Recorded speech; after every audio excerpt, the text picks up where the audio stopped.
Alright guys, as you can tell, I'm doing these videos in bulk. So I thought, because I'm bored, I'll continue making these videos and maybe give you guys a heads up, some essential videos that you might want to look into. Alright, let's, like I said in the previous video, let's look at my research. I'm currently research level 9 cavalry offense. Even though my intelligent report and maneuvers kind of just left those behind, but I'm trying to push down the tree to get my T3 army strong enough. So these are all at 8, and some of these are at 9, as you can see the infantry defense, health, and offense. And I have T3 troops unlocked, of course, and I have 8 out of 10 for my defense, offense, and health, and I will be getting those to 9. And then I think I will be stopping my military research and focusing on other things, because T4 is a long time away, because it costs a lot. It costs a lot of money to get T4, and it takes days and days, because even these would take me days, I believe, like 80 days at least. I mean, even these are the smallest ones, and they're already taking, well, about 17 days with my research gear on. So I'm just going to ignore those completely, but that's what I'm focusing on. And the reason I feel like I want to stop doing my military is because I need to focus on my other research, which is just horrendous at this point. I mean, aside from construction here being at 9, everything else is super low. I mean, I can only find level 3 monsters at this point.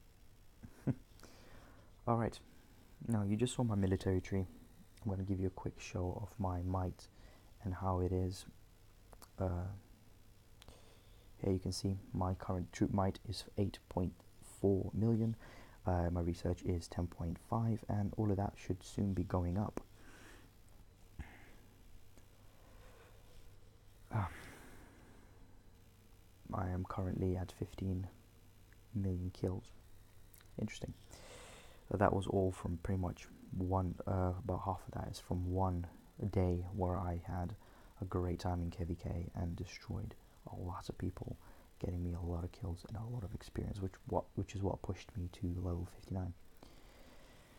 Alright, now some people do like looking at people's guilds, so this is KSW, the Wolfpack, a guild which I joined back in August. About 2 weeks in, I became the leader after the original leader stopped playing, was thrown out of the guild, and then another person took over, but he quit too, and I've had the guild since. No, I'm not going to open these now. One last thing I can show you is these. Shout out to all my guys. Well done, big time to Rabbit Wolf, also known as Sniper, who has grown incredibly fast in his might, as well as a lot of these other people. Every single one of these are family. We are huge. We've been together for months, but probably about 80 people in this guild have been here for a very long time, and there's about 5 spaces that we have open once in a while when people come in and out. Alright, one thing I want to mention to anybody watching this, one of the key things in the game is protecting your troops. So I'm going to give you a quick few good things for you to know how to keep your army alive. Now, as I mentioned before, make sure you have infirmary space, because if your troops get attacked, you want to have them in hospital to heal rather than actually dead. As you can see here, troops will come up where it says your soldiers don't need healing. You will then supply the resources and begin healing, and that is much quicker than actually having to retrain your troops. Now, the other thing you can do is this. It's called the shelter. Now, as your level of your castle increases, you sorry about that. You'll get more shelter space. And what you do is, whenever your troops are not doing anything, you go on this, put it for 12 hours, send your leader, and send in your troops to be protected. The other thing you can do if you have more troops than your shelter actually allows is to start a rally. Now, as you can see here, a few people in my guild have started ghost rallies. Now, these are rallies which are completely empty. Nothing in these. None of the targets that these players are aiming at actually need to die. One of them just ended. These rallies put your troops out of harm's way. And the way you do this is, so for example, now I have more troops free than I would like. So you just find a player who has quit. So let's find somebody. You just find somebody who is no longer playing. There we go. My Govern. He has quit, most likely, and even if he hasn't quit, he's not going to complain about a rally. Because if he does, what can he do? He does not have a guild. And you set it to 8 hours, and you send all your troops. Now that's 142,000 nearly troops that will be. You don't have to send your heroes. That will be, safe. They will, if your house gets attacked, your turf, they will not be in your castle. They'll essentially be in a different part of your castle, getting ready to march. But this is known as a ghost rally. That should keep your troops nice and safe. Let's see what else we can see. What we can see. At castle level 13, you get the cargo ship, which is an amazing part of the game. Every 6 hours, 4 deals come up, which ask for you to trade in certain resources for certain things, like boosts here, as you can see, speed ups, and this one here, I get some ore for gold. So if you do that, ta-da! I just traded in 400,000 gold for 2.5 million ore, which is not amazing, but it is something.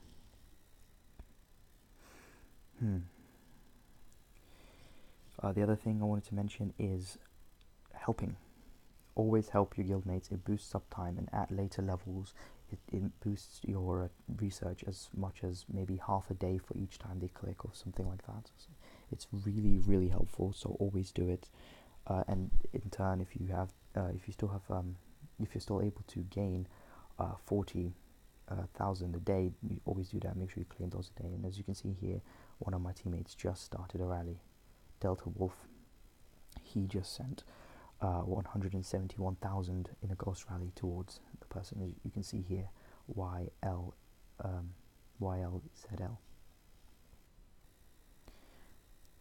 Okay, now the other topic, now going from help, is guild coins.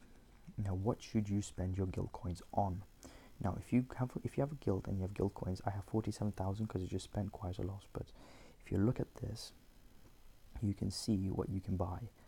And you can buy things like resource boosts.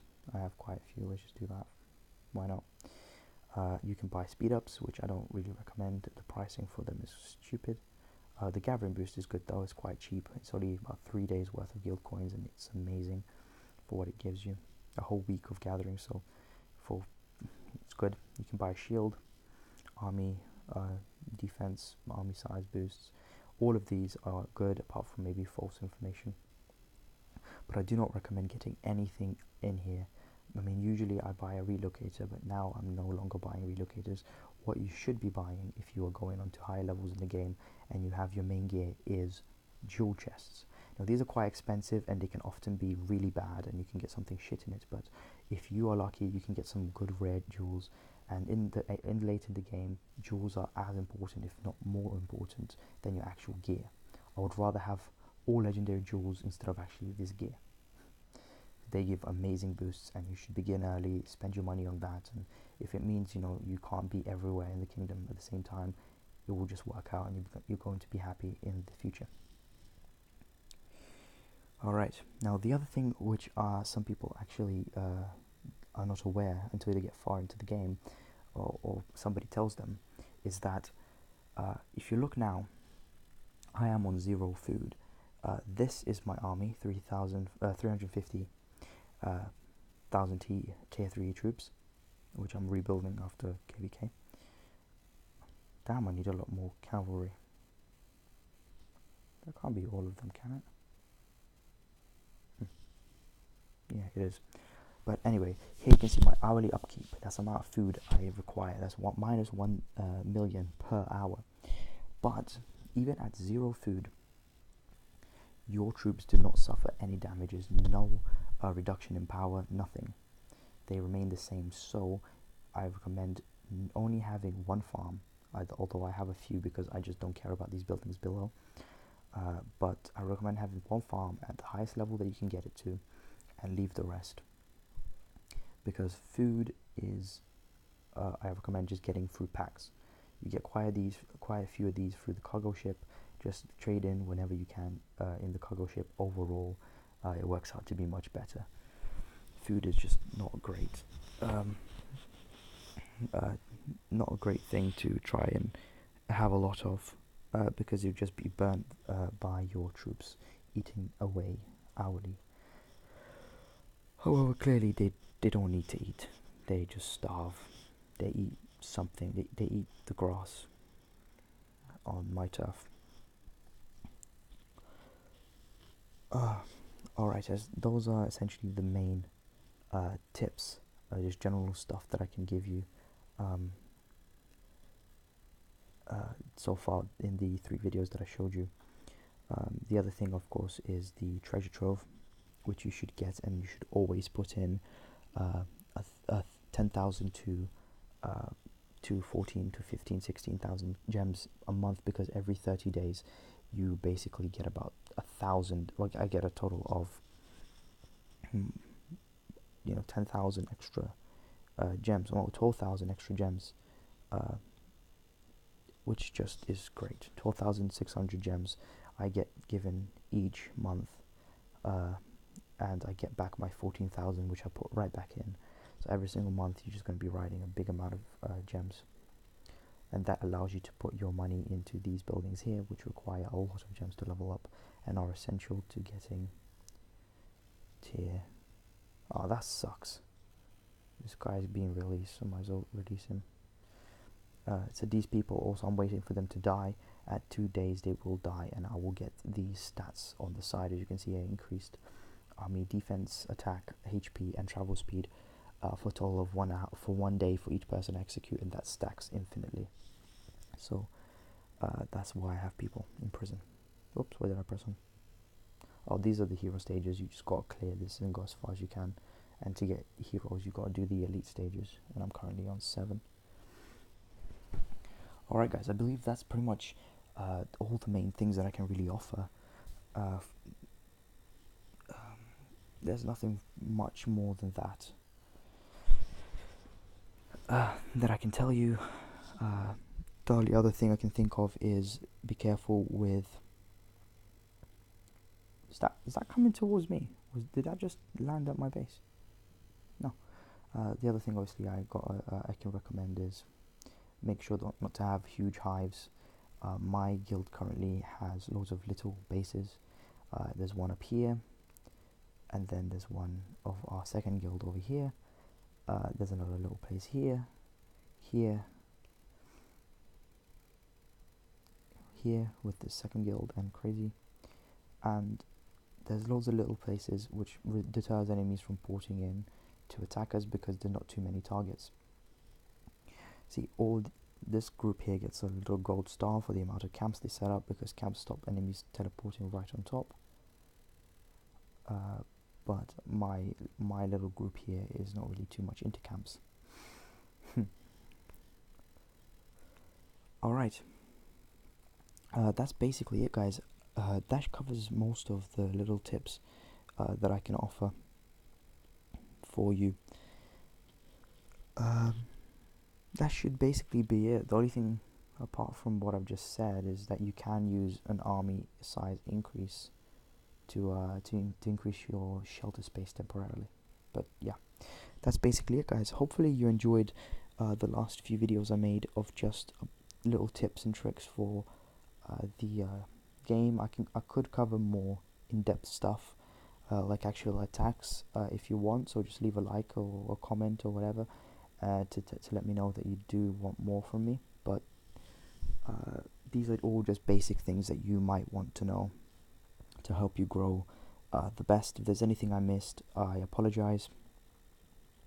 You can't cover everything, I can't remember everything, and it is quite late. I believe right now it's 2 o'clock in the morning, so it's not surprising that I'm a bit behind, hence why I'm not speaking too loud. But what I've told you so far is enough to get you through to the point where you know everything about the game as well. Obviously there's things I don't know myself, there's strategies I'm finding out daily, but I wish somebody told me this way ahead of time. I wish somebody sat down with me and just told me exactly what I just told you guys. Yes, you never die. Alright guys, I'm gonna leave it there. It's been a pleasure, an absolute pleasure speaking to you for the last 3 videos. Hopefully you watched them all. And I will see you next in an actual fighting video. I'm planning to make a video of a few fights that I participate in, give you a few good reports. Those are always nice to look at. I just realized this is 21, just off my radar being all the way over there. But yeah, alright guys, stay frosty. I don't know what else to say.